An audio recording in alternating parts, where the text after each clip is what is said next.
Bismillahirrahmanirrahim. Assalamualaikum warahmatullahi wabarakatuh. Alhamdulillahi ala ihsani wa syukru lahu ala taufiqihi wa amtinani. Asyhadu an la ilaha illallah wahdahu la syarika lahu ta'ziman li sya'ni wa asyhadu anna Muhammadan abduhu wa rasuluhu da'ila ridwani. Allahumma shalli alaihi wa ala alihi wa ashabihi wa ikhwani.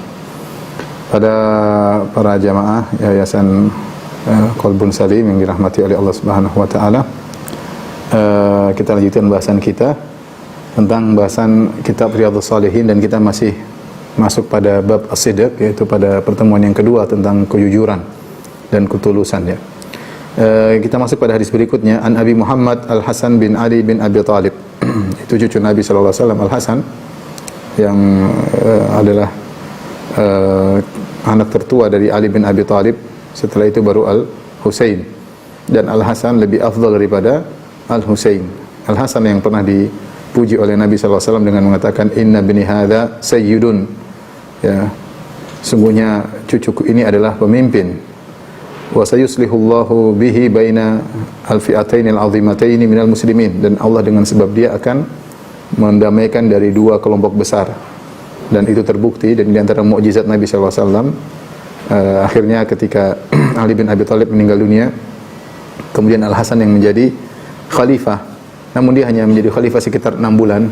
Ketika itu kaum muslimin menjadi dua kelompok. Kubu Al-Hasan bin Ali bin Abi Thalib, yang sebelumnya adalah kubunya Ali bin Abi Thalib radhiyallahu ta'ala anhuma. Kemudian kubunya Muawiyah yang ada di negeri Syam, dan telah terjadi pertikaian di antara mereka sejak wafatnya Utsman bin Affan radhiyallahu ta'ala anhuma. Dan kita tahu bahwasanya Al-Hasan memiliki pasukan yang banyak, pasukan dari ayahnya, dan dia mampu untuk kalau mau berperang melawan Muawiyah untuk menundukkan Muawiyah, dia mampu saja. Tetapi dia lebih mengutamakan persatuan kaum muslimin dari sekedar jabatan. Maka dia pun tanazal, kemudian dia melepaskan jabatannya, diserahkan kepada Muawiyah radhiyallahu taala anhu. Maka pada tahun tersebut disebut dengan Amul Jamaah, yaitu tahun persatuan kaum muslimin. Setelah bertikai cukup lama, akhirnya mereka bersatu padu, dan ini semakin memperkuat barisan kaum muslimin. Ini semua karena Al-Hasan yang mendahulukan ya persatuan daripada sekedar jabatan ya. Al-Hasan bin Ali bin Abi Thalib radhiyallahu ta'ala. Kemudian juga akhirnya Al-Hasan radhiyallahu anhu dibunuh dengan diracun ya. Diracun oleh seorang yang dia tahu. Namun ketika ditanya oleh Al-Husain, saudara adiknya, siapa yang bunuhmu, maka Al-Hasan tidak memberitahu ya. Dia tidak mau memberitahu, dia lebih memilih untuk tidak terjadi kehebohan, keramaian. Itulah Al-Hasan bin Ali bin Abi Thalib yang dikatakan oleh Nabi sallallahu alaihi wasallam, inna bni hadza sayyidun, sungguhnya putraku adalah sayyid. Beliau, cucu Nabi ini berkata, hafiztu min Rasulillah sallallahu alaihi wasallam, aku menghafal dari Nabi sallallahu alaihi wasallam. Ini saya perlu sampaikan kenapa Al-Hasan. Al-Hasan lebih afdal daripada Al-Husain. Namun kita tahu orang Syiah lebih mendahulukan Al-Husain daripada Al-Hasan ya. Lebih mendahulukan Al-Husain Al-Hasan ya. Dari sisi ini Al-Hasan lebih afdal. Al-Hasan rela meninggalkan kekuasaan ya demi untuk persatuan. Sementara Al-Husain ditipu oleh orang-orang Irak yang menjanjikan baiat kepada Al-Husain radhiyallahu taala anhu, dan ijtihad Al-Husain ingin melakukan perbaikan, namun Allah mentakdirkan akhirnya dia dibunuh dengan kezaliman oleh orang-orang yang zalim. Intinya Al-Hasan lebih afdal. Bahkan banyak menurut ulama Ahlus Sunnah bahwasanya Al-Mahdi, Al-Imam Al-Mahdi akan keluar di akhir zaman adalah keturunan Al-Hasan ya. Ada yang mengatakan Al-Hasan meninggalkan kepemimpinan, nanti kepemimpinan tersebut akan diambil oleh cucunya, yaitu Al-Mahdi, Muhammad bin Abdullah Al-Hasani ya. Adapun menurut orang-orang Syiah bahwasanya Al-Mahdi adalah Al-Husaini, keturunan dari Al-Husain. Allah taala alam bisawab. Yang intinya Al-Hasan lebih afdal daripada Al-Husain. Namun orang Syiah tidak memandang Al-Hasan sebagaimana mereka mengagungkan Al-Husain. Bahkan sebagian mereka ya jengkel dengan Al-Hasan yang telah memberikan kepemimpinan kepada Muawiyah bin Abi Sufyan. Oleh karenanya di antara bantahan kelak kepada orang-orang Syiah. Orang Syiah, Syiah Imamiyah Isnai Asyariyah, mereka memandang bahwasanya seluruh imam mereka maksum, tidak mungkin salah. Seluruh imam mereka adalah maksum, tidak mungkin salah. Dan ini sering saya sampaikan, oleh karenanya hadis-hadis di sisi mereka bukan cuma hadis-hadis Nabi SAW, bahkan hadis-hadis imam. Maka buku-buku hadis mereka seperti Al-Kafi Lil Kulaini, kemudian Biharul Anwar, dan buku-buku hadis yang lainnya, ternyata kalau kita buka isinya adalah sabda-sabda Nabi SAW dan juga sabda-sabda para imam. Ja'far As-Sadiq, Muhammad Al-Baqir. Karena mereka memandang bahwasanya imam-imam mereka maksum, tidak mungkin salah. Kalau imam mereka maksum, tidak mungkin salah, berarti perkataannya, perbuatannya adalah hujjah. Kedudukannya sama seperti hadis Nabi SAW. Jadi ini keyakinan mereka. 12 imam yang mereka yakini, di antaranya Al-Hasan dan Al-Husain, adalah maksum, tidak mungkin salah. Yang jadi pertanyaan, bagaimana sikap Al-Hasan yang menyerahkan kepemimpinan kepada Muawiyah? Sementara di mata orang-orang Syiah, Muawiyah adalah kafir. Muawiyah adalah kafir. Nah, ketika Al-Hasan memberikan kepemimpinan kepada Muawiyah, Hasan benar atau tidak? Kalau mereka bilang Hasan benar, radhiyallahu anhu benar, berarti Muawiyah, berarti Hasan, berarti Muawiyah tidak kafir dong. Muawiyah tidak kafir. Ya, karena bagaimana Hasan memberikan pemimpinan kepada orang kafir? Ya. Kalau mereka bilang Hasan salah karena berijtihad, karena Muawiyah kafir, berarti hancurlah keyakinan mereka bahwasanya para imam adalah maksum. Dan mereka ditanya dengan pertanyaan ini, mereka sulit untuk menjawab. Karena kayak buah si malakama, menjawab ini salah, jawab itu salah. Kalau mereka bilang Al-Hasan maksum, benar, berarti Muawiyah benar dong, tidak kafir. Buktinya Al-Hasan memberi kepemimpinan kepada Muawiyah. Enggak mungkin Hasan memberi kepemimpinan kepada orang kafir. Kalau dia bilang Hasan, kalau mereka bilang Hasan keliru, berarti imam mereka tidak maksum. Ala kulli hal, inilah waraknya Al-Hasan, ya. Bagaimana hatinya yang rindu dengan akhirat, tidak ingin dengan dunia. Siapa sih yang tidak ingin jabatan? Siapa yang tidak ingin kekuasaan? Hari ini orang berebut-rebutan, bertikai, saling maki-maki demi kejabatan, demi kekuasaan. Sementara Al-Hasan radhiyallahu ta'ala anhu malah meninggalkan jabatan. Meninggalkan jabatan. Diberikan kepada Muawiyah demi akhirat, demi kaum muslimin, demi persatuan kaum muslimin, sehingga Nabi memuji Al-Hasan dari sisi ini. Kata Nabi, inna bni hadha sayyidun wa sayuslihu Allahu bihi bainal azimataini minal mu'minin, fi'ataini al-azimataini minal mu'minin. Ini cucuku, ini adalah pemimpin. Ini pemimpin yang sesungguhnya. Pemimpin yang rela meninggalkan jabatan demi kemaslahatan. Yang rela meninggalkan jabatan demi akhirat. Bukan pemimpin yang rakus dengan jabatan dengan meninggalkan agamanya. Meninggalkan agama demi untuk mendapatkan jabatan. Hasan tidak, dia pemimpin sesungguhnya. Dan dia dan adiknya adalah pemimpin di surga. Huma sayyida syababi ahli jannah. Kata Nabi SAW, kedua orang ini, cucuku ini, Hasan dan Husain, adalah pemimpin pemuda, para pemuda di surga. Dan Hasan secara khusus dikatakan oleh Nabi adalah pemimpin karena dia, dengan sebab dia Allah mendamaikan dua pemimpin, dua kelompok besar dari kaum muslimin, sehingga pada tahun tersebut dengan Amul Jamaah dikenal dengan tahun persatuan. Beliau mengatakan, kita kembali kepada hadis. Al-Hasan berkata, hafidzu min Rasulillah sallallahu alaihi wasallam, aku mendengar dari Rasulullah sallallahu dari kakekku tentunya, da'ma yaribuka ila ma la yaribuk, tinggalkan apa yang meragukanmu kepada yang tidak meragukanmu. Yaribuk sebagaimana perkataan An-Nawawi rahimahullah, bi fathil ya wa dhammiha, itu boleh dibaca yaribuka atau yuribuka, ya atau yu, da'ma yaribuka atau da'ma yuribuka, dua-duanya boleh. Ila ma la yaribuk, yang artinya tinggalkanlah yang meragukanmu kepada perkara yang tidak meragukan. Fa innas sidqa tuma'ninah, karena kejujuran itu adalah ketenangan, ketentraman, wal kadhiba ribah, dan dusta adalah keraguan. Rawahu Tirmidzi, hadis riwayat Tirmidzi, wa qala haditsun hasan, dan beliau berkata ini adalah hadis yang hasan. Di awal hadis ini, yaitu Rasulullah SAW menyebutkan satu kaidah, meninggalkan yang ragu kepada yang tidak ragu. Ya, jadi ini ada satu kaidah yang berkaitan dengan wara, ya, wara. Sebagaimana perkataan Nabi sallallahu alaihi wasallam dalam hadis Nu'man bin Bashir, al-halalu bayyin wal haramu bayyin wa bainahuma umurun mushtabihat la ya'lamuhunna katsirun minan nas, ya. Faman ittaqa syubhati faqad istabra li dini wa irdihi.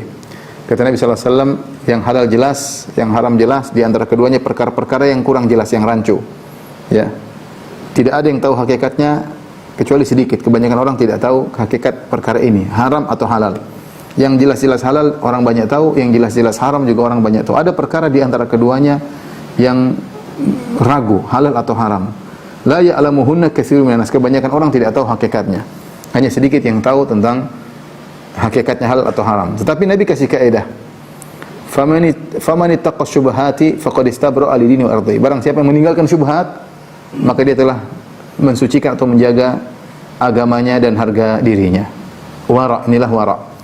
Dan wara, apa definisi yang disebut oleh Syekhul Islam Ibnu Taimiyah? Tarku ma qad yadhurru fil akhirah.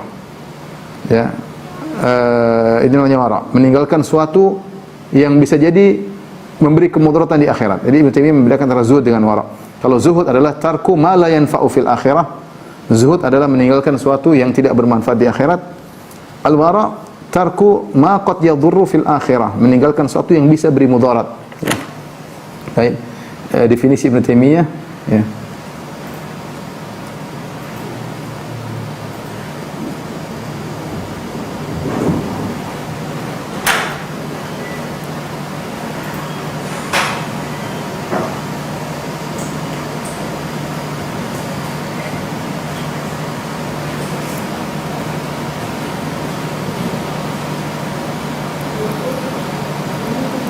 Definisi Ibnu Taimiyah.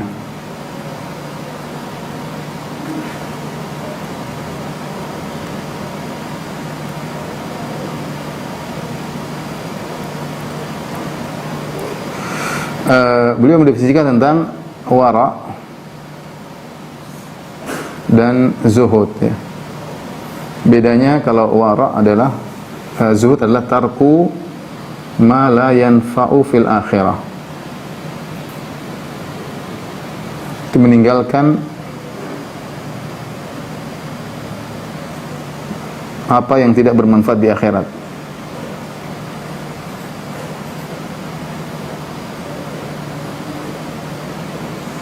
Di akhirat. Ini namanya zuhud. Adapun wara, tarku ma qad yadhurru fil akhirah. Meninggalkan perkara yang bisa jadi memberi mudarat di akhirat.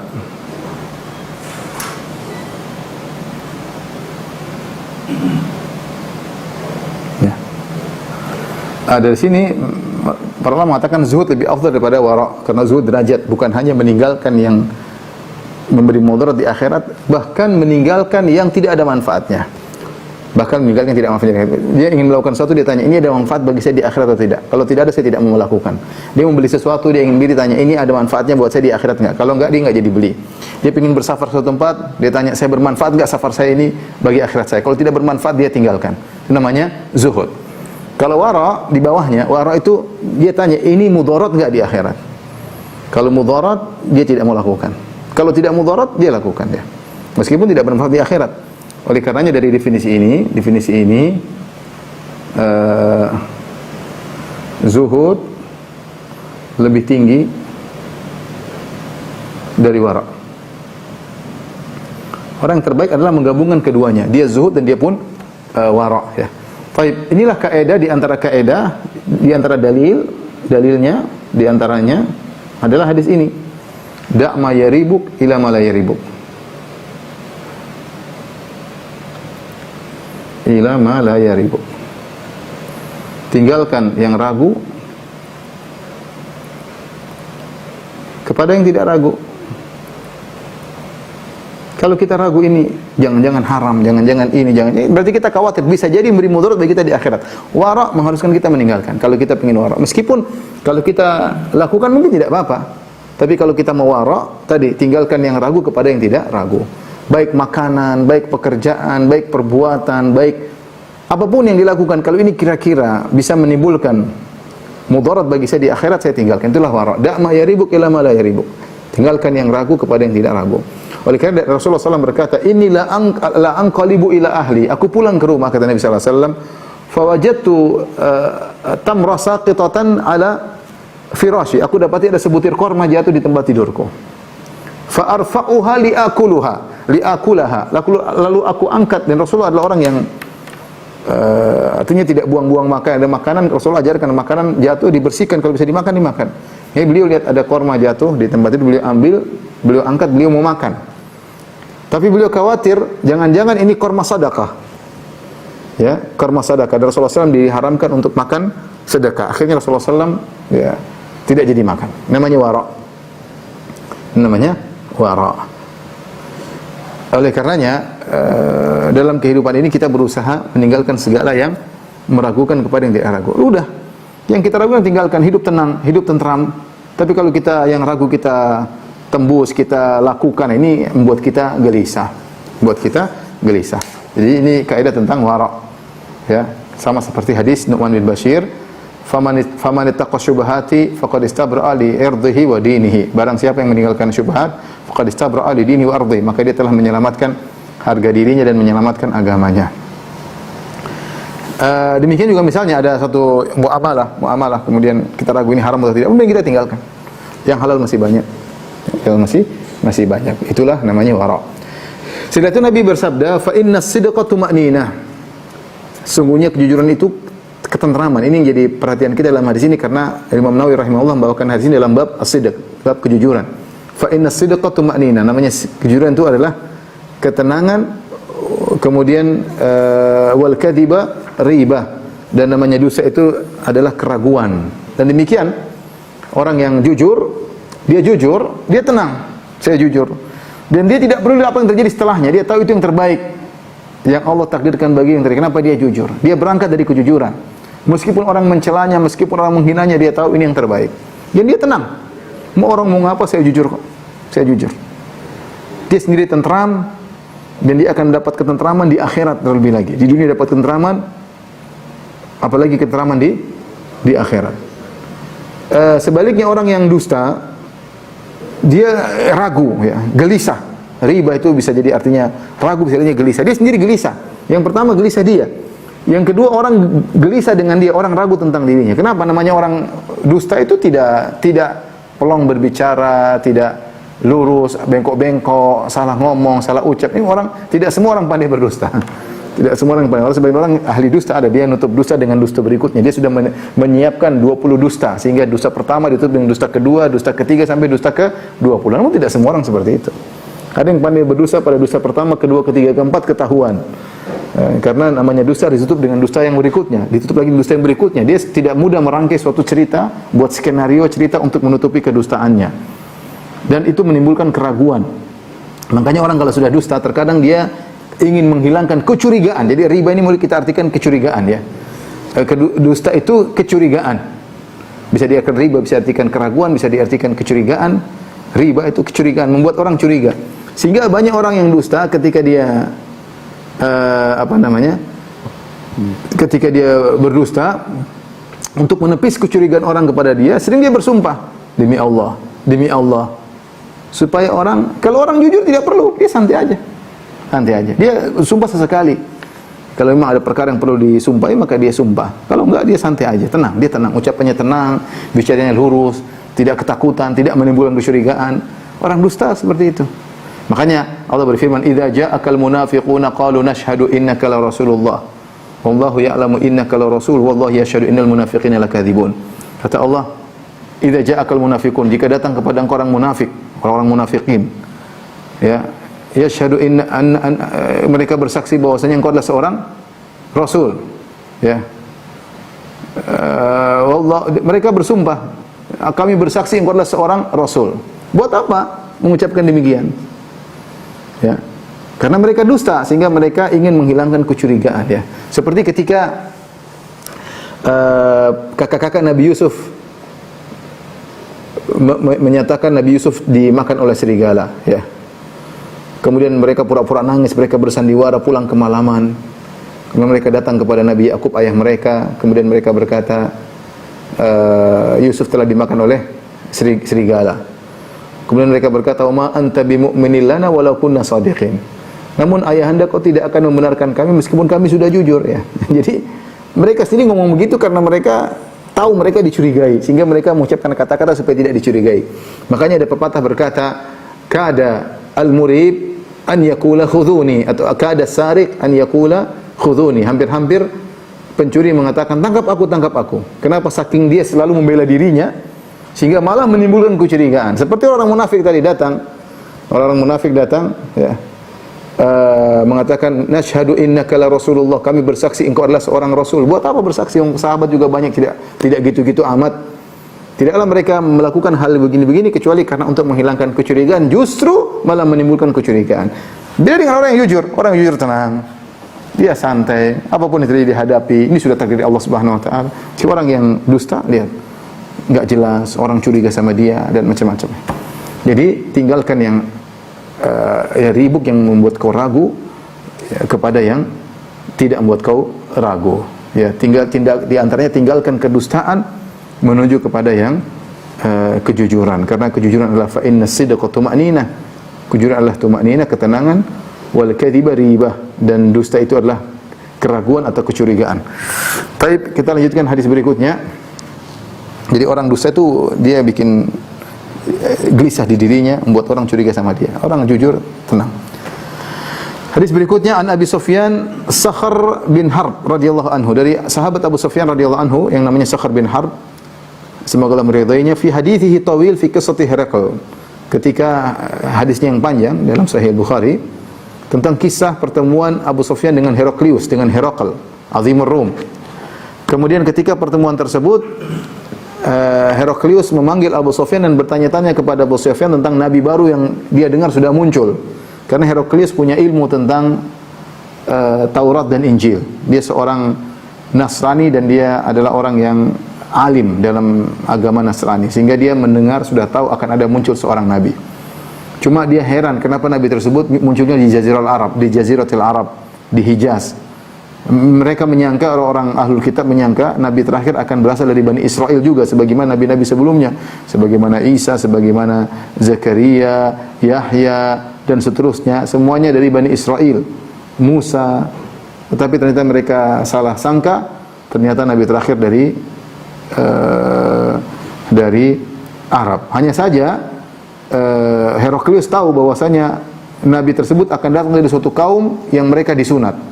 Dan mereka menyangka hanya Bani Israel yang disunat. Ternyata orang-orang Quraisy juga disunat. Karena orang Quraisy adalah keturunan Nabi Ismail bin Ibrahim. Sehingga syariat sunat itu bukan hanya terdapat pada Bani Israel, ya, tetapi juga terdapat pada orang-orang Arab, ya. Sehingga Heraklius tahu nabi terakhir itu sifatnya dari kaum yang disunat. Namun dia tidak menyangka ternyata ada kaum selain dari Bani Israel yang sunat, yaitu kaum Quraisy. Akhirnya dia bertanya-tanya kepada Abu Sufyan tentang, diinterogasi Abu Sufyan, di antaranya pertanyaan tentang ciri-ciri nabi tersebut, di antaranya madza ya'murukum, famadza ya'murukum, apa yang nabi tersebut perintahkan kepada kalian. Ini pertanyaan Heraklius kepada Abu Sufyan. Qala Abu Sufyan menjawab, qultu yaqul, ya. Sebelum saya lanjutkan, Abu Sufyan ini bapaknya Muawiyah.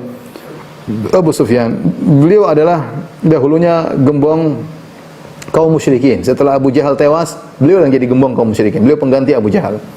Makanya Abu Jahal adalah pemimpin dalam perang Badar, pemimpin kaum musyrikin, kaum Quraisy, dan dia tewas dalam perang Badar, Abu Jahal. Setelah itu perang Uhud, jagoannya, pemimpinnya adalah Abu Sufyan. Demikian juga perang Khandaq, pemimpinnya adalah Abu Sufyan radhiyallahu ta'ala anhu. Dan dia masuk Islam belakangan. Setelah terjadi perjanjian Hudaybiyah, Abu Sufyan ini ditanya oleh Heraklius ketika terjadi perjanjian Hudaybiyah.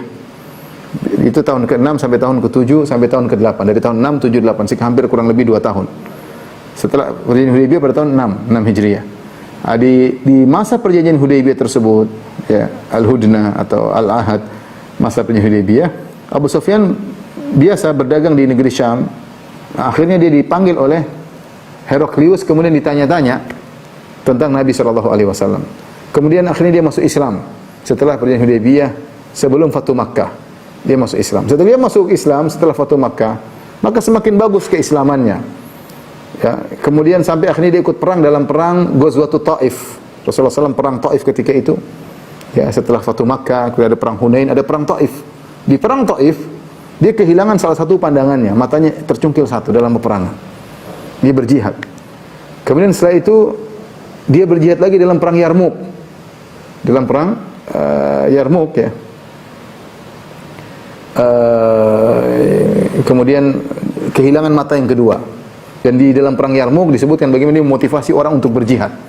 Jadi dia masuk Islam dan Islamnya bagus. Ya. Umar bin Khattab menghargai Abu Sufyan. Dan dia adalah pemimpin orang Quraisy, petinggi Bani Umayyah. Petinggi Bani Umayyah. Dan dia wafat di zaman Khalifah Utsman bin Affan radhiyallahu ta'ala anhu. Ada yang mengatakan disolatkan oleh Muawiyah putranya, ada yang mengatakan disolatkan oleh Utsman bin Affan. Intinya demikianlah seorang terkadang kafir, pemimpin gembong kekufuran, kemudian di penghujung hayatnya menjadi seorang muslim, bahkan membela Islam. Bahkan membela Islam, ya.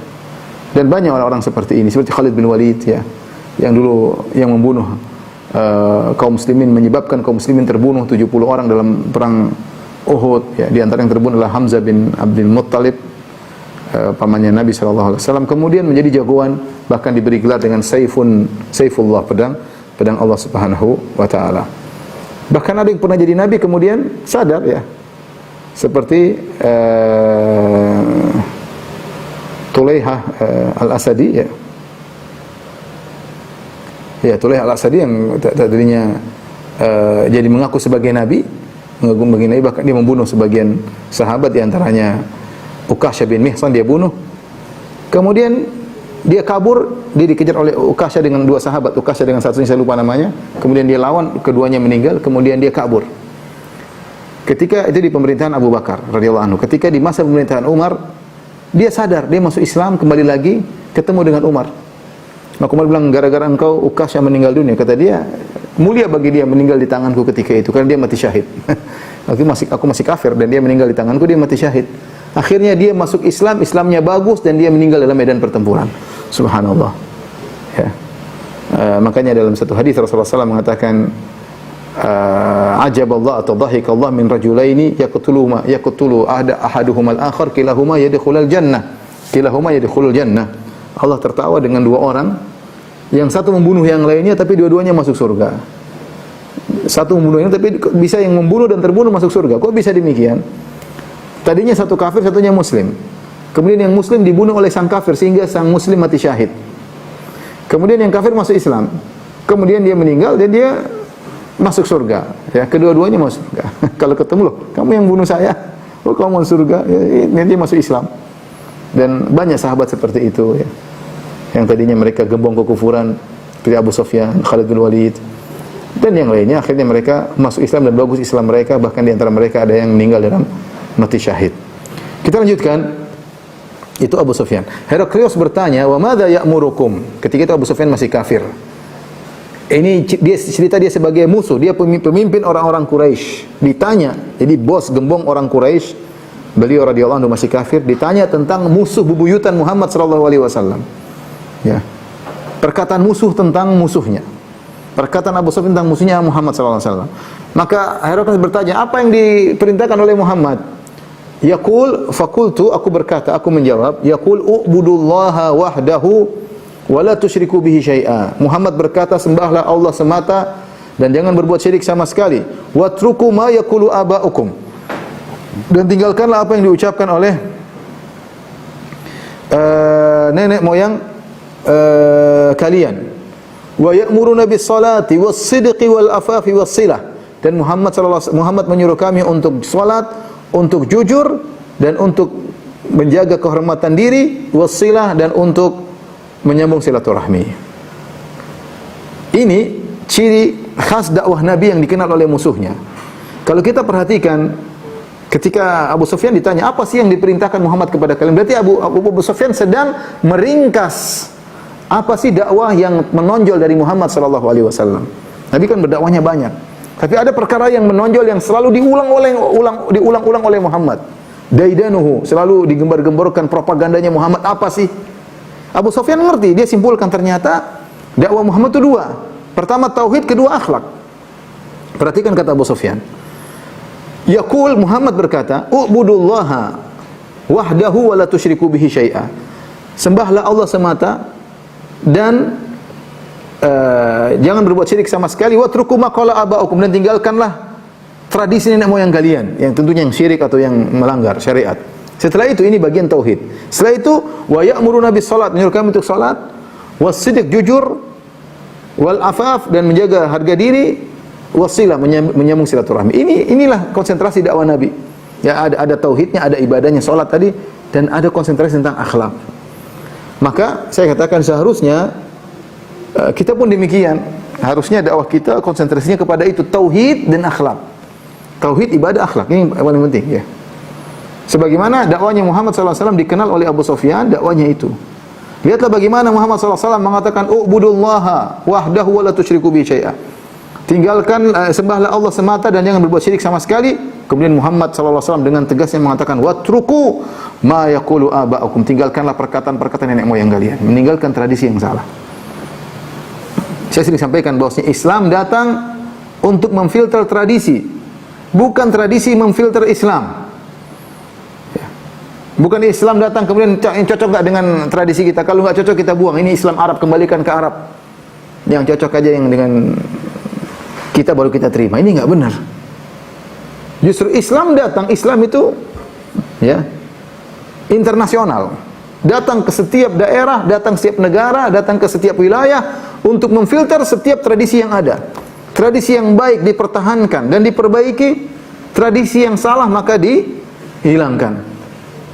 Itu Islam yang benar seperti itu. Ketika Nabi SAW datang ke kaum Quraisy, Nabi mendapati sebagian tradisi yang baik.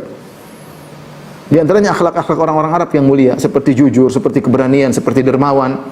Nabi bertahankan. Nabi mengatakan innama bu'ithtu li utammim makarimal akhlak. Aku diutus untuk perbaiki akhlak yang mulia. Jadi akhlak mulia mereka sudah ada, tinggal diperbaiki. Demikian juga ketika Nabi SAW ingin memberikan pengumuman, ketika dia ingin mengumumkan saya seorang Nabi, Rasulullah SAW naik ke Bukit Sofa. Kemudian Rasulullah SAW berkata, ya sobahah. Ini panggilan, ya sobahah, yaitu wahai orang-orang, ada sesuatu yang genting. Itu tradisi mereka untuk menyampaikan suatu perkara yang genting dengan teriak, ya sobahah, ya sobahah. Ayo kemari kumpul, ada perkara genting. Nabi gunakan metode tersebut. Karena itu kebiasaan orang-orang Quraisy dahulu, kalau ada perkara yang genting, seorang naik di atas gunung kemudian teriak. Tetapi mereka dahulu caranya buka baju sambil menghamburkan pasir ke kepala mereka sambil berteriak, ya sobaha, buka baju. Nah, Nabi memfilter, perhatikan sih, Nabi memfilter. Tradisi untuk pengumuman naik ke gunung diikuti oleh Nabi karena tidak jadi masalah, namanya pengumuman tempat yang tinggi. Dengan teriakan yang sama, ya sobaha. Tetapi buka baju dan mengumbar pasir di rambut tidak dilakukan oleh Nabi SAW. Bagaimana Nabi memfilter apa? Tradisi. Nabi memperbaiki tradisi yang perlu diperbaiki. Bukan sebaliknya, tradisi kemudian menfilter agama. Agama, lihat agama Islam mana, hadisnya mana, ayat hadis, ini cocok. Enggak ada dipakai, ini kembalikan ke Arab. Ini Islam Arab. Kita enggak mau seperti itu. Ini enggak benar seperti ini. Nah, kalau kita mau Islam harus disesuaikan dengan tradisi, betapa banyak tradisi yang keliru. Di tanah air kita ada tradisi yang baik, kesopanan, ya, ketakwaan, lemah lembut, tolong menolong, gotong royong, banyak tradisi. Yang akhlak-akhlak nasional yang indah-indah banyak. Itu kita pertahankan, bahkan kita tahu bahwa Islam mendukung hal tersebut. Tapi banyak tradisi yang tidak benar, budaya yang syirik, yang tatoyur, yang khurafat, yang maksiat. Yang mulai tradisi dangdutan, maksiat bukan dangdutan. Tradisi masyarakat. Kalau ada orang menikah kemudian datang dangdutan, kemudian joget-joget, musik-musikan, kemudian sang perempuan joget-joget dengan baju yang seperti itu, ini tradisi mau dipertahankan. Tradisi maksiat, tidak sesuai syariat Islam. Ya. Jadi jangan sebaliknya. Nabi SAW dengan tegar mengatakan, watruku ma yaqulu aba'ukum. Tinggalkanlah tradisi nenek moyang kalian. Ya. Baik, itu pembahasan. Setelah itu kata Abu Sufyan, wa ya'muruna bis salat. Rasulullah menyuruh kami untuk salat, was-sidq. Ini jadi perhatian kita. Selain menyuruh untuk salat, Rasulullah menyuruh kita untuk jujur. Jadi perintah untuk jujur ini perkara yang menjadi konsentrasi Nabi SAW. Setelah jujur, yaitu tidak dusta, kemudian al-afaf. Al-afaf artinya menjaga kehormatan diri. Yaitu meninggalkan perkara yang terkait dengan, yang bisa merusak kehormatan diri terkait dengan syahwat perut dan syahwat kemaluan. Seorang harga dirinya rusak karena dia tidak bisa menjaga diri, karena terbawa pada syahwat perut maupun syahwat kemaluan. Syahwat kemaluan maksudnya dia akhirnya berzina wa'udzubillah, kemudian jalan-jalan dengan cewek yang bukan tidak halal baginya, kontak-kontakan dengan mungkin istri orang atau apa, ya pokoknya dia menjatuhkan harga dirinya, ya. Orang sekarang nggak punya malu. luar di tampilan, kemudian berzina, shooting dirinya berzina, kemudian waliyadzubillah tersebar, kemudian tidak malu, kemudian tampil lagi ya. Masyarakat juga mengagungkannya padahal dia sudah melakukan perkara yang sangat memalukan, tapi masyarakat juga begitu sekarang. Ini yang kita sedihkan ya. Orang yang sudah melakukan perkara di puncak yang menjatuhkan harga dirinya ya. Tapi kemudian diulu-ulukan kembali. Sebagian orang sudah malu, kemudian tidak punya malu, korupsi, dipilih lagi, subhanallah. Di kenyataan. Jadi ini bermasalah bukan pada orangnya, bermasalah pada sebagian masyarakat yang kemudian menganggap itu sepele. Ini perkara yang menghilangkan harga diri, sebenarnya menghilangkan harga diri. Ya, menghilangkan harga diri terkait dengan kemaluannya, yaitu dia melakukan hal yang haram, ya.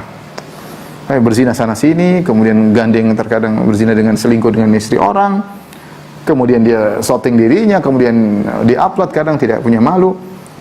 Sebaliknya yang terkait dengan syahwat perut, ya misalnya tadi karena rakus jabatan ingin dikayaan, akhirnya korupsi, akhirnya melakukan pencurian, akhirnya manipulasi dan macam-macamnya. Tapi subhanallah sekarang hal ini tidak merusak harga diri orang. Buktinya apa? Buktinya diulu-ulukan kembali. Ini kenyataan. Dia tidak malu untuk tampil kembali dan masyarakat juga tidak malu untuk milih dia kembali. Wasilah, dan Rasulullah SAW juga menyuruh untuk menyambung silaturahmi. Tapi perhatian kita dalam hadis ini, ya jadi silaturahmi juga perkara yang penting karena menjadi konsentrasi Nabi SAW. Kita pun demikian, jangan lupa untuk silaturahmi. Ya. Sesuai dengan tradisi kita, ya tradisi silaturahmi tidak ada cara khusus dari Nabi SAW. Intinya kita berbuat baik kepada kerabat kita. Yang semakin dekat semakin harus kita perhatikan, seperti ring satu, kakak, adik, tentunya orang tua, ayah dan ibu, kakek nenek, kemudian kakak adik, ponakan, ini ring satu, baru kemudian tante, paman, om, baru kemudian ring dua ya sepupu, kemudian yang lainnya. Baik, yang jadi perhatian kita adalah Rasulullah menyuruh untuk jujur, dan jujur adalah salah satu konsentrasi dakwah Nabi Shallallahu Alaihi Wasallam ketika berdakwah di Mekah maupun di Madinah. Dan hal ini diketahui oleh musuhnya, yaitu Abu Sufyan radhiyallahu taala anhu, ketika itu masih musyrik. Tapi kita lanjutkan hadis berikutnya. An Abi Thabit, dari Abu Thabit, wa qila Abi Sa'id, qila Abil Walid, Sahal bin Hunayf, dari sahabat Sahal bin Hunayf yang kunyahnya diperselisihkan. Ada yang mengatakan Sahal bin Hunayf ini kunyahnya Abu Thabit, ada yang mengatakan kunyahnya Abu Sa'id, ada yang mengatakan Abul Walid. Intinya namanya Sahal bin Hunayf. Wa huwa badriyun, dan dia adalah pengikut salah satu seorang ikut perang Badar. Berarti dia sahabat yang mulia. Jadi sahabat yang paling mulia adalah orang-orang yang ikut perang Badar. Radhiyallahu ta'ala anhu. Anna Nabi sallallahu alaihi wasallam qala, Rasulullah SAW bersabda, "Man sa'ala Allah ta'ala syahadata bisidqin." Barang siapa yang minta kepada Allah mati syahid, untuk meraih mati syahid dengan tulus, dengan jujur, dia minta jujur, bukan basa-basi, bukan minta dengan sekedar ya minta-minta saja, tidak, dia benar-benar niatnya tulus, ingin mati syahid. Ballagahullahu manazil syuhada, maka Allah akan buat dia tersampai kepada manzilah, kedudukan para syuhada. Wa in mata ala firashihi, meskipun dia meninggal di tempat tidurnya. Hadis riwayat Muslim. Hadis ini saya ulangi, man sa'ala Allah ta'ala syahadata bisidqin ballagahu Allahu manazila syuhada wa in mata ala firashihi. Siapa yang memohon kepada Allah, minta kepada Allah agar bisa mati syahid, dia minta dengan tulus, dengan jujur, maka Allah akan buat dia sampai pada kedudukan orang yang mati syahid meskipun dia tidak perang, meskipun dia meninggal di atas tempat tidurnya. Hadis sahih riwayat Muslim. Ini dalil bahwasanya pentingnya berdoa. Doa tapi dengan doa yang tulus, bukan doa asal-asalan. Berdoa angkat tangan kemudian asal berdoa, pikiran ke kanan, pikiran ke kiri, tapi benar-benar tulus minta kepada Allah Subhanahu wa taala. Karena Nabi mengatakan man sa'alallah, siapa yang minta kepada Allah, ini doa punya pengaruh yang luar biasa. Pengaruh yang luar biasa. Kalau saya katakan, kalau kamu tidak dikabulkan di dunia, Allah akan berikan ganjaran sesuai dengan kau inginkan. Lihat dalam hadis ini, dia minta mati syahid. Ada dua kemungkinan. Kemungkinan Allah kabulkan seperti Umar bin Khattab radhiyallahu anhu, minta mati syahid. Dia mengatakan, Allahumma inni as'aluka asyhada fi baladi rasulik. Kata Umar bin Khattab radhiyallahu anhu, ya Allah, aku mohon kepada engkau mati syahid tapi di negeri Nabi, itu di kota Madinah. Allah kabulkan enggak? Allah kabulkan. Maka datanglah Abu Lu'lu' al-Majusi, kemudian menikam Umar dengan 3 tikaman ketika dalam salat subuh Umar jadi imam. Di rakaat kedua ditikam 3 kali tikaman, kalau yang mengakibatkan kalau Umar makan atau minum susu langsung susunya keluar dari ususnya, karena ususnya dirobek dan diracun ya. Khanjar tersebut, pedang pisau tersebut diracun lama oleh disiapkan oleh Abu Lu'lu'al Majusi, sehingga dikabulkan oleh Allah Subhanahu wa taala. Mati syahid kemudian di negeri Nabi sallallahu alaihi wasallam, di kota Madinah. Ketika Umar berdoa tersebut, anaknya heran, ya ayahanda, gimana mau mati syahid? Mati syahid ya ke sana, keluar di medan pertempuran, pergi ke negeri musuh baru mati syahid. Anda ingin mati syahid tapi di kota Nabi, bagaimana caranya? Tapi Allah kabulkan, ya. Karena Umar minta dengan tulus. Seperti ada sahabat juga kalau tidak salah, Ubaidillah bin Jahshin. Ubaidillah bin Jahshin yang pernah berdoa kepada Allah ketika suatu peperangan. Dia berkata, ya Allah, aku mohon besok aku ketemu dengan seorang musuh yang paling beringas. Kemudian dia bertemu denganku, kemudian dia membunuhku, kemudian dia robek perutku, kemudian keluarkan isi perutku, sehingga kalau aku meninggal dia cincang-cincang tubuhku. Kalau aku bertemu kepada engkau hari kiamat kelak, engkau bertanya, kenapa kau demikian? Maka aku menjawab, karena aku meninggal karena engkau ya Allah. Subhanallah. Ternyata dikabulkan. Ya, Abdullah bin Jahshin meninggal dengan demikian. Dalam pertempuran ternyata benar, besoknya dia ketemu dengan musuh yang beringas. Kemudian dia dibunuh, kemudian dirobek perutnya, dicincang oleh musuh tersebut. Dia minta kepada Allah dengan tulus. Allah kabulkan enggak? Allah kabulkan. Allah kabulkan. Dan ada orang yang minta syahadah, tidak dikabulkan. Saya rasa siapa di antaranya? Khalid bin Walid. Khalid bin Walid radhiyallahu anhu ingin mati syahid. Setiap pertempuran dia ikut. Sampai dia katakan bahwasanya tidak ada satu tubuhku, satu jengkal pun kecuali ada luka, entah pedang, entah tombak, entah panah. Sekujur tubuhnya penuh dengan luka. Tapi dia tidak pernah meninggal. Meninggalnya di mana? Di tempat tidur. Meninggal di tempat tidur. Tapi apakah dia mendapatkan pahala syahadah? Insyaallah taala. Khalid bin Walid dia paling senang dalam pertempuran. Ya, tapi dia akhirnya matinya bukan mati dalam pertempuran, tapi meninggal di tempat tidur. Ya. Ini menunjukkan bahwa kekuatan doa luar biasa. Saya ingin sampaikan tadi, doa dua kemungkinan ya, atau tiga kemungkinan sebagaimana dalam hadis Rasulullah menyebutkan tidaklah seorang berdoa kecuali akan dikabulkan dengan salah satu dari tiga kemungkinan. Pertama, Allah kabulkan permintaannya. Yang kedua, Allah tidak kabulkan tapi Allah berikan pahalanya di akhirat. Seperti dalam hadis ini, dia ingin mati syahid tapi tidak mati syahid, meninggal tempat tidur, pahalanya sama dengan orang mati syahid. Yang ketiga, dipalingkan dari dia kemudaratan yang sama seperti yang dia minta. Ya, yang sama seperti yang gambarannya sederhana. Kalau dia ingin dapat rezeki 100 juta misalnya, ternyata Allah tidak kasih 100 juta, tapi Allah lindungi dia dari kerugian 100 juta. Mungkin dia berdagang harusnya rugi 100 juta, enggak jadi rugi. Allah tidak berikan dia tambahan, tapi Allah menghindarkan dia dari kemudaratan yang sama seperti yang dia minta. Tapi intinya doa ini luar biasa menakjubkan. Seorang tinggal minta saja, tapi mintanya dengan tulus, Allah pasti kabulkan. Kalau Allah tidak kabulkan permintaannya di dunia, Allah akan berikan ganjaran di akhirat. Sebagaimana orang ini, kata Nabi SAW, man sa'alallaha azza wa jalla syahada bisidqin. Siapa yang minta kepada Allah untuk mati syahid dengan tulus, ya bukan doa riya. Kan orang doa ada yang riya juga, doa yang riya atau doa yang minta mati syahid tapi takut-takut ya, atau macam-macam ya. Minta benar-benar tulus, maka balagallahu manazila syuhada. Allah membuat dia sampai. Karena ini perkara yang menakjubkan, hanya doa, tidak mati syahid, tidak perang, mati tempat tidur karena sakit, tahu-tahu dapat pahala pahala syahadah. Kenapa? Karena doanya yang tulus, doanya yang sidq. Ini keutamaan sidq. Doa yang tulus membuat dia mendapatkan ganjaran yang luar biasa, meskipun dia tidak mengamalkan, meskipun tidak terkabulkan doanya di dunia. Ya. Ballagahullah, Nabi menggunakan kata ballagahullah, Allah menyampaikannya. Isyarat bahwasanya doa ini memang amal yang sederhana, tapi ternyata dengan amal sederhana ini yang dianggap sederhana padahal luar biasa, membuat dia terangkat.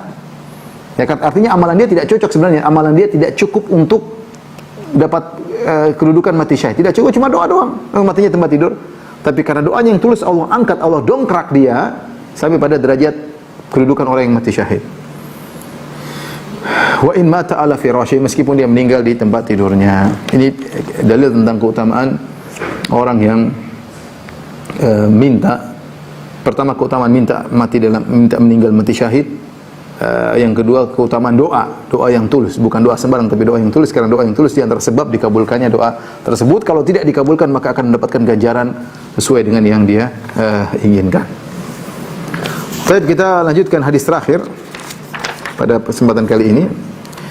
Hadis cukup panjang. An Abi Hurairah radhiyallahu ta'ala anhu, dari Abu Hurairah radhiyallahu anhu qala Rasulullah sallallahu alaihi wasallam, Rasulullah SAW bersabda, "Ghaza nabiyyun minal anbiya", ada seorang nabi berperang. Nabi ini tidak disebutkan siapa, tapi banyak ulama mengatakan ialah Yusha bin Nun.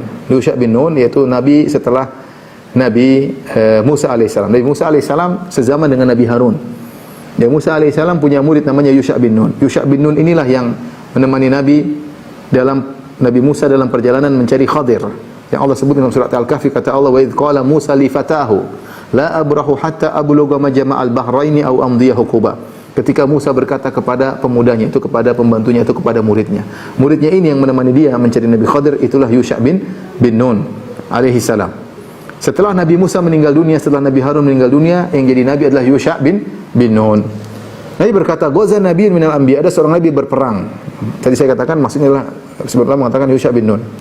Faqala liqaumihi alaihi salam, kemudian dia berkata kepada kaumnya, "La yatba'anni rajulun malaka bud'a imra'atin wa huwa yuridu an yabniya biha wa lamma yabni biha."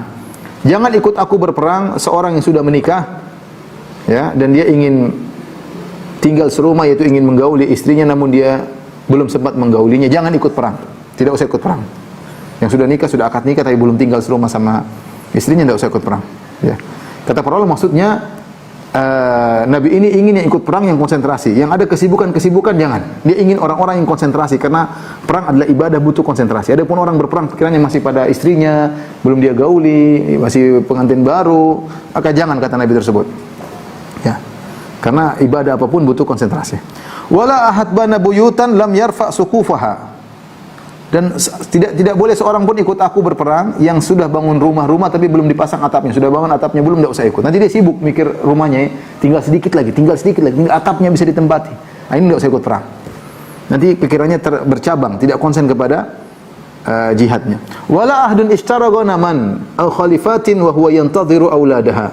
Dan janganlah seorang yang sudah membeli kambing atau onta betina, sementara sudah pada mengandung, sudah pada bunting onta-onta tersebut, kambing tersebut, dan dia nunggu mau melahirkan, tidak usah ikut perang. Kenapa? Dia akan konsen kepada onta tadi. Nanti pergi perang pikirannya bercabang. Maka dia ingin yang ikut perang bersama dia orang-orang yang tidak punya kesibukan duniawi, yang sedang bisa konsen untuk berperang. Akhirnya berangkatlah dia dengan pasukannya. Kata Nabi SAW, "Fagoza", maka dia pun berangkat berperang. Fadana minal qaryati salatal asri au qariban min dzalik. Ketika dia sudah sampai di tempat lokasi pertempuran, ternyata sudah waktu salat asar atau sudah menjelang salat asar. Dan kita tahu dahulu ketika mereka berperang, kode etiknya kalau malam selesai, nanti berhenti, lanjut lagi besok. Sementara sudah salat asar, bagaimana perang cuma salat asar sampai maghrib sebentar, khawatir tidak selesai. Maka Nabi ini kemudian berkata kepada matahari, faqala li syams, dia berkata, "Innaka ma'muratun wa ana ma'murun." Wahai matahari, kau diperintahkan oleh Allah dan aku juga diperintahkan. Aku diperintahkan untuk berjihad dan kau diperintahkan untuk beredar. Kemudian dia berkata, "Allahumma hbisha alaina." Ya Allah, tahan matahari. Jangan kau benamkan. Tahan matahari. Fahubisat hatta fatahullahu alaihi. Maka matahari ditahan sampai dia berperang, sampai dia menang. Ketika menang, fajamal ghanaim, maka dia pun mengumpulkan ghanimah, menang. Faja'at ya'nin nar litakulaha falam tat'amha. Dahulu kalau mereka menang, mereka ghanimahnya tidak boleh diambil, dikumpulkan. Setelah dikumpulkan, mereka tunggu api datang. Kalau api datang membakar ghanimah tersebut, habis, berarti jihad mereka diterima oleh Allah Subhanahu wa taala. Ghanimahnya diterima oleh Allah Subhanahu wa taala. Maka setelah mereka kumpulkan ghanimah, tiba-tiba datang api mau makan, enggak jadi. Ini ada masalah dengan ghanimah tersebut. Maka Nabi ini berkata, "Inna fikum gululan." Wahai pasukanku, ada di antara kalian yang mengambil harta ghanimah tanpa izin. Falyubayyi'ni min kulli qabilatin rajulun. Ada beberapa kabilah, setiap kabilah kirim satu orang baiat kepadaku, yaitu berjabat tangan dengan aku. Fala ziqat yadu rajulin biyadihi. Tiba-tiba ada salah seorang dari satu kabilah pegang tangannya sang Nabi, tangannya lengket. Maka Nabi ini berkata, kabilah yang lain, tidak ada yang mencuri, fikum gulul. Sungguhnya kabilah kalian ada yang mencuri. Maka dikumpulkan kabilah yang utusannya tadi tangannya lengket, dikumpulkan semuanya kabilah satu kabilah ini. Kemudian beliau berkata, kata Nabi tersebut, "Falyubayyi'ni qabilatuka." Seluruh kabilah itu, yang kabilahmu suruh baiat aku satu persatu. Falaziqat yadu rajulain aw thalathatin biyadihi. Ternyata ada 2 orang 3 orang tempel tangannya di Nabi tersebut. 2 orang 3 orang yang mengambil. Faqala fikumul gulul. Kalian 3 orang ini, ya, atau 2 orang ini ternyata mengambil harta diam-diam. Faja'u bi ra'sin mithli ra'si baqaratin minadz dhahab. Ternyata mereka mencuri emas dari ghanimah tersebut sebesar kepala emas tersebut sebesar kepala sapi, entah berapa kilo emas sebesar gitu. Fawada'aha, lantas kemudian dikembalikan, dikumpulkan bersama ghanimah. Faja'atin nar faakalatha, kemudian datang api makanlah ghanimah tersebut. Falam tahillal ghanaimu li ahadin qablana, kata Nabi sallallahu alaihi wasallam, dahulu nabi-nabi sebelumnya kalau mereka perang dan mereka dapat ghanimah, ghanimah tersebut tidak halal bagi kaumnya, dimakan oleh api. Summa ahallallahu lanal ghanaima lamma ra'a dha'fana wa ajizana fa ahallaha lana. Kemudian Allah halalkan ghanimah untuk kita, umat Nabi Muhammad SAW, tatkala Allah melihat kelemahan kita, kekurangan kita, maka Allah halalkan ghanimah bagi kita. Ini kisah di antara metode Nabi menyampaikan kisah tentang pentingnya kejujuran, ya. Bagaimana orang yang tidak jujur amalnya tidak diterima oleh Allah Subhanahu wa taala. Ya, ini bagaimana tadi sudah jihad tapi ternyata tidak jujur, ada ghanimah yang diambil, akhirnya tidak diterima ghanimahnya karena tidak jujur. Dan disebut dengan gulul. Di sini bisa kita ambil faedah pertama, ternyata syariat jihad bukan hanya pada syariat Islam, bahkan berlaku pada nabi-nabi sebelumnya. Ya. Allah Subhanahu wa taala berfirman, "Wa ka'ayyin min nabiyyin qatala ma'ahu ribbiyuna katsir." Wa fama wahanu lima asabam fi sabilillah wa ma dha'afu mastakanu. Betapa banyak nabi yang bertempur, berjihad di jalan Allah bersama orang-orang pilihan, ya. Ya, dan mereka tidak lemah atas apa yang menimpa mereka. Jadi banyak nabi yang berperang, kata Allah Subhanahu wa taala. Kemudian kisah bagaimana faqatala Dawud Jalut. Ya, Allah menceritakan bagaimana Jalut dibunuh oleh Daud. Qatala Dawud Jalut, ya, Daud membunuh Jalut, yaitu perang, ya. Perang di zaman kaum setelah Nabi Musa, ya. Itu di zaman Nabi Daud, di zaman kerajaan Talut, ketika berperang ternyata di antara anak buah Talut, ya, ada yang mengatakan di zaman Nabi Samuel muncul seorang anak muda namanya Daud, dan Daud berperang, dia membunuh pimpinan kaum musyrikin namanya Jalut. Ya, ini terjadi, berarti ada peperangan. Di antaranya kisah ini, Yusha bin Nun yang datang berperang. Sehingga peperangan bukan hanya syariat Nabi Muhammad SAW. Hanya saja kalau dahulu tidak ada ghanimah yang halal bagi nabi-nabi terdahulu. Rasulullah SAW dalam hadis mengatakan, "U'titu khamsan lam yu'tahunna ahadun minal anbiya'i qabli." Aku diberi keistimewaan 5 perkara yang tidak diberikan kepada nabi-nabi sebelumnya. Ya, di antaranya wa uhillat liyal ghanaim wa lam tahilla li ahadin minal anbiya'i qabli, dan dihalalkan bagiku ghanimah dan tidak halal bagi nabi-nabi sebelumku. Nabi-nabi sebelumku kalau mereka berperang dengan kaumnya, menang dapat ghanimah, datang api, ta'kuluhun nar, maka api kemudian makan ghanimah tersebut. Adapun Nabi SAW dapat ghanimah dibagi-bagikan kepada pasukan. Kemudian di antaranya Nabi ini diberikan mukjizat. Mukjizat yaitu matahari diberhentikan oleh Allah Subhanahu wa taala. Matahari adalah makhluk. Dia tidak bergerak dengan sendiri, tapi dia diperintahkan, fa innaki ma'murah. Ya. Innaki ma'murah wa ana ma'mur. Kata sang Nabi, ya matahari, innaki ma'murah. Kau diperintahkan dan aku juga diperintahkan. Ya, Nabi Yusha bin Nun diperintahkan untuk berperang syariat, matahari diperintahkan untuk beredar. Kalau Allah suruh berhenti, berhenti. Wasyamsu tajri li mustaqarril laha. Dzalika taqdirul azizil alim. Kata Allah, matahari berjalan di dalam edarannya, dalam orbitnya, dan itulah kekuasaan Allah yang maha perkasa lagi maha berilmu. Dan kalau Allah ingin matahari berhenti, berhenti. Ini mukjizat berkaitan dengan benda-benda langit. Ya, sama seperti ketika rembulan dibelah oleh Allah di zaman Nabi SAW. Iqtarabatis sa'atu wa syaqqal qamar. Sudah dekat hari kiamat dan rembulan pernah terbelah. Ya. Allah buktikan mukjizat bahwasanya Allah bisa belah rembulan, ya. Namun mereka tidak beriman. Wa yaqulu sihrun mustamir, kata mereka sihir Muhammad mustamir, terus-menerus menyihir kita. Di antara sihir Muhammad kepada kita, rembulan terbelah. Ya, rembulan terbelah. Ini bantahan kepada orang-orang para penyembah matahari yang mengatakan bahwasanya matahari adalah Tuhan, pengatur apa yang terjadi di bawah sini, ini semua adalah khurafat dan ini kesyirikan.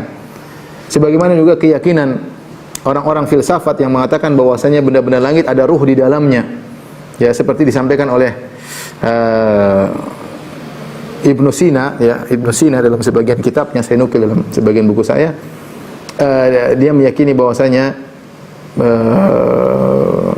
dia mengatakan tentang arsy, dia mengatakan firman Allah apa namanya, wa yahmilu arsya rabbika fawqahum yauma idzin tsamaniyah. Pada hari tersebut arsy Allah dipikul oleh 8 malaikat. Dia katakan namanya arsy itu adalah falak yang terakhir, yaitu planet yang terakhir, dan di bawah planet tersebut ada 8 planet.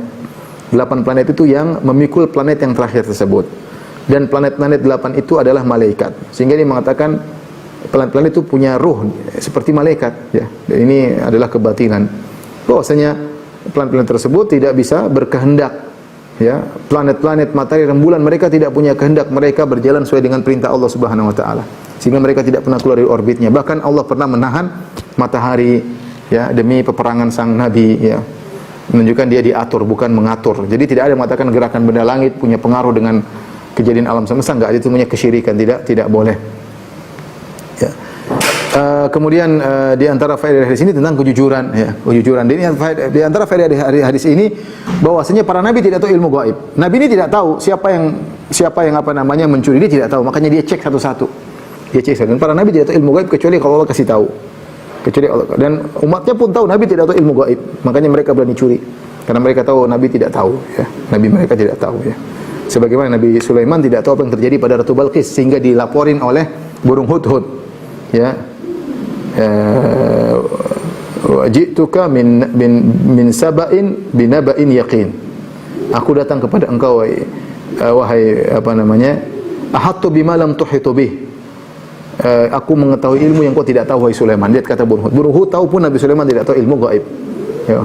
Wajituka min saba'in binaba'in yaqin. Aku punya berita dari negeri Saba yang pasti benar dan kau tidak tahu. Jadi burung hud tahu Nabi Sulaiman tidak tahu ilmu gaib, padahal Nabi Sulaiman anak buahnya banyak jin.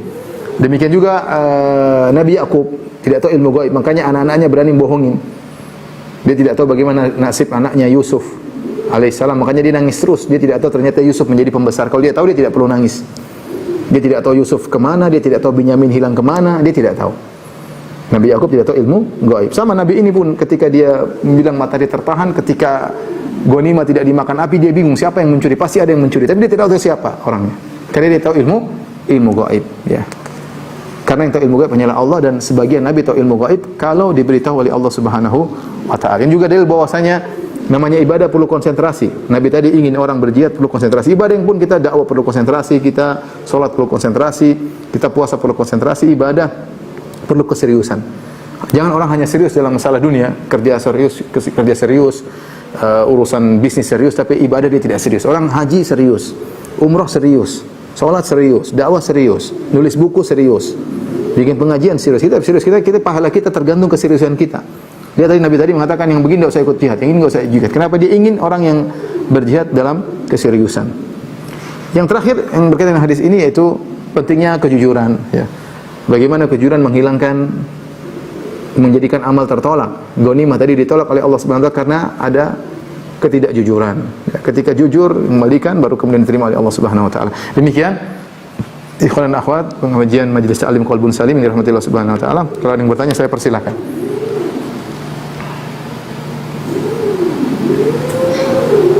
Jazakumullahu khairan wa barakallahu fikum. Kami sampaikan pada Ustaz Dr. Irandadi dan Sema Ta'ala atas materi yang telah disampaikan.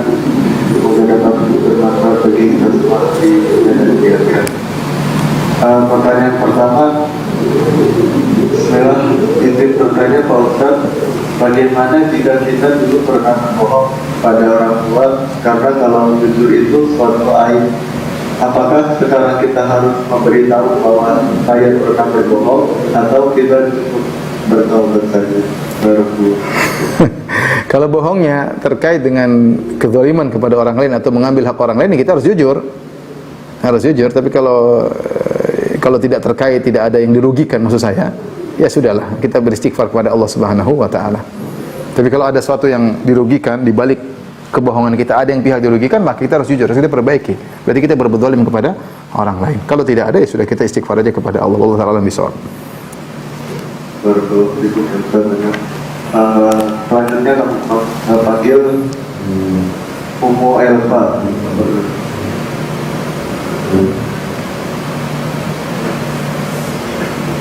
Bismillah, Assalamualaikum warahmatullahi wabarakatuh, Ustaz. Waalaikumsalam warahmatullahi wabarakatuh.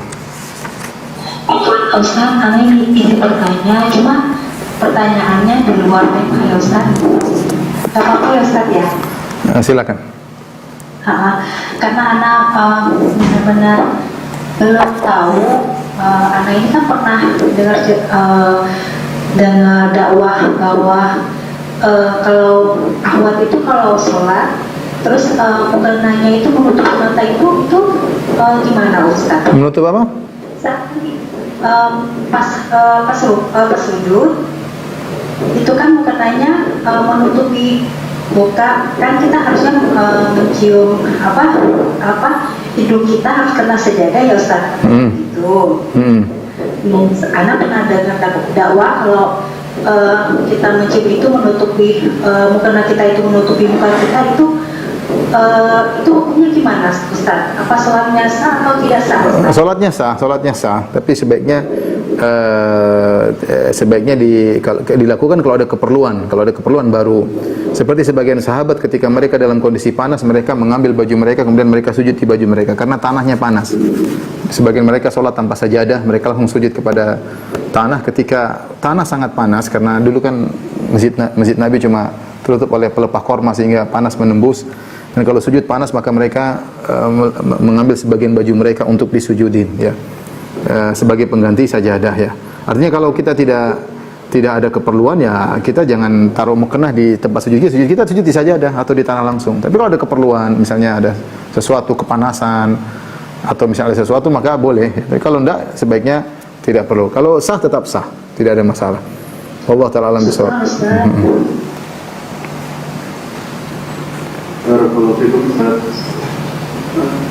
Kemudian dengan selanjutnya, Ustaz, bagaimana hukumnya kita hanya berdoa dalam bahasa Indonesia karena banyak doa dalam bahasa Arab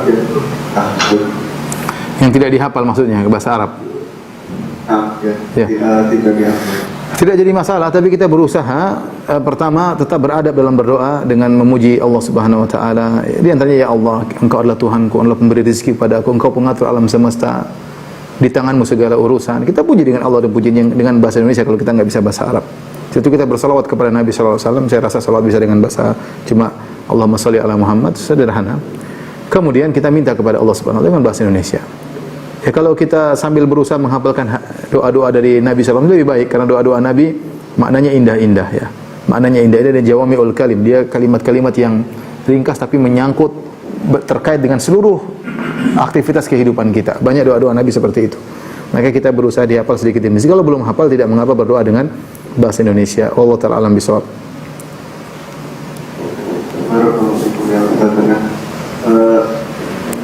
Pertanyaan selanjutnya, Ustaz, bagaimana ingatkan teman yang merupakan akad, dia janji mau rutin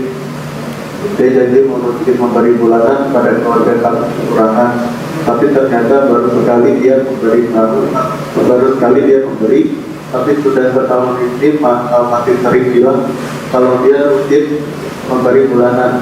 Tahun yang lalu kalau ketemu sering diingatkan bilang beberapa bulan, tapi selalu tidak dijawab atau dia pergi. Ma'alal muslimin min sabil. Allah mengatakan tidak ada celaan bagi orang yang sudah berbuat baik. Dia berbuat baik mampunya cuma sebulan 2 bulan, sudah, kita jangan paksa. Ya, kita jangan paksa. Dia membantu, kalau tidak bantu ya sudah, kita ingatkan dia tidak mau, ya sudahlah.